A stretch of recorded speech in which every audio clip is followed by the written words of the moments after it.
Good evening and welcome to 365 Days of Amazing Stories with Theo Mayer. Here we are on day 54, and I'm continuing the story of Nalagiri the Elephant.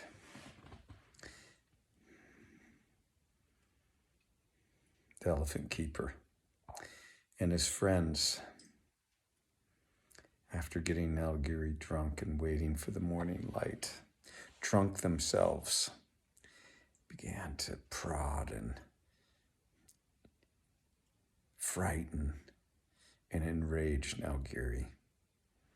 They poked at him with spears. They beat drums and clashed cymbals together. They yelled and screamed. Nalagiri wheeled around and tried to get his tormentors. And at first, the tormentors ran in fear. But when they saw that Nalagiri's chains binding his hind feet held fast, they became emboldened, and drunk with their wine, they continued over and over again to torment Nalagiri. Bullies like bullies. Tied up animal, the poor elephant, did everything it could to protect itself. And all they did was continue to wound it through its soft flesh, underneath its legs and in its belly and hindquarters. Nalagiri would wheel around and dig his tusks into the ground. Finally, after this had gone on for way too long, even a minute was too long, 30 seconds was too long, even the first crash of the cymbals was too much. Why would anyone do that to another creature? The head elephant keeper finally said, Enough, unbar the gates. We'll set Nalagiri free into the streets.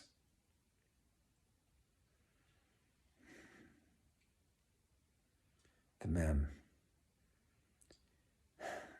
they began to make their way to the barred gate.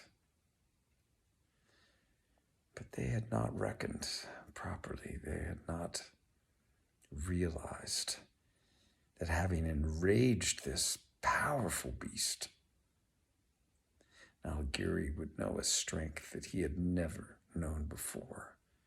And his anger, and his desire to free himself of the chains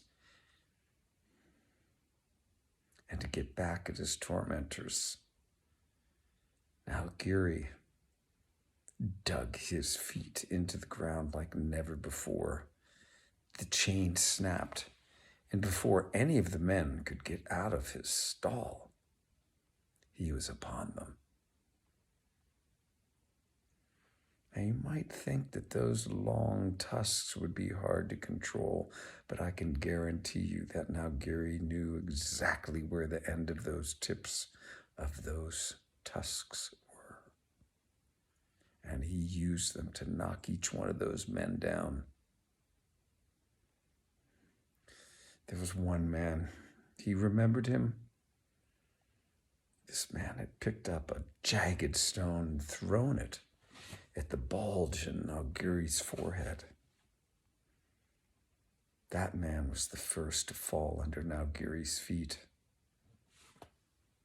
And then the next, and the next. But Nalagiri did not just use his feet, and especially with the one that had hit him with the rock. He put his forehead, the part that the rock had hit, right upon this man, and with his full weight crushed him.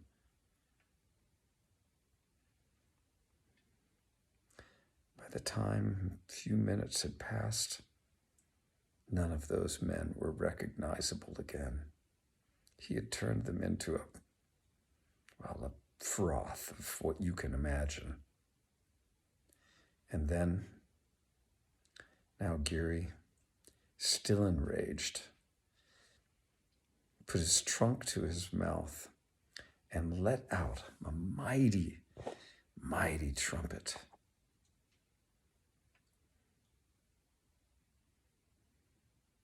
And then he raced to the barred gates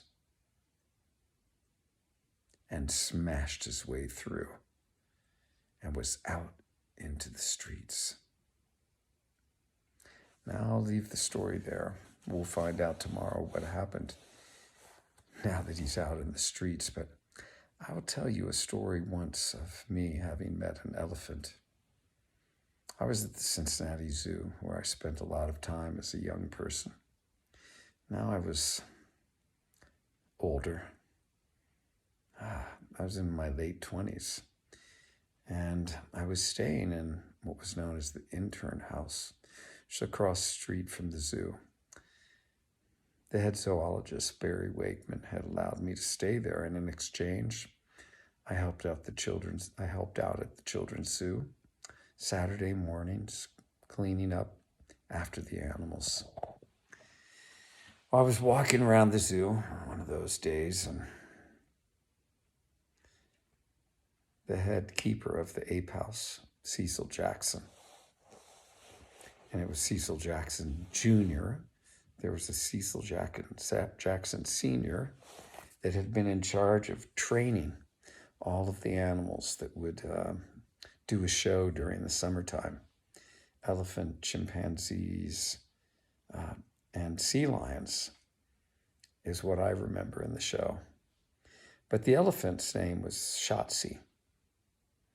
And this was wintertime. During the wintertime, Shotzi had a large indoor enclosure with huge metal bars. The ceiling was probably 18 or 20 feet high. Cecil, he saw me, said, "Theo, come in. Let's go check out Shotzi." We go in. When you're training an elephant, some trainers use a tool that they can put behind the elephant's ear and gently lead them in the direction that they'd like them to go in. Well, Cecil picked up this tool, training tool, and Shotzi, who had not been worked with for quite a long time, got incredibly excited. She began to run in a circle around her pen, trumpeting. I have never in my life heard anything as loud, as piercing, as penetrating as Shotzi's trumpeting in that enclosed space. Elephants can make an incredible sound.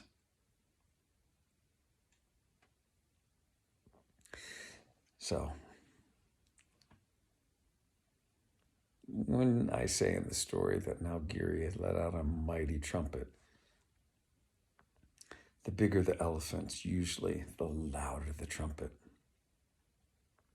And it is something that carries for quite a distance. Okay.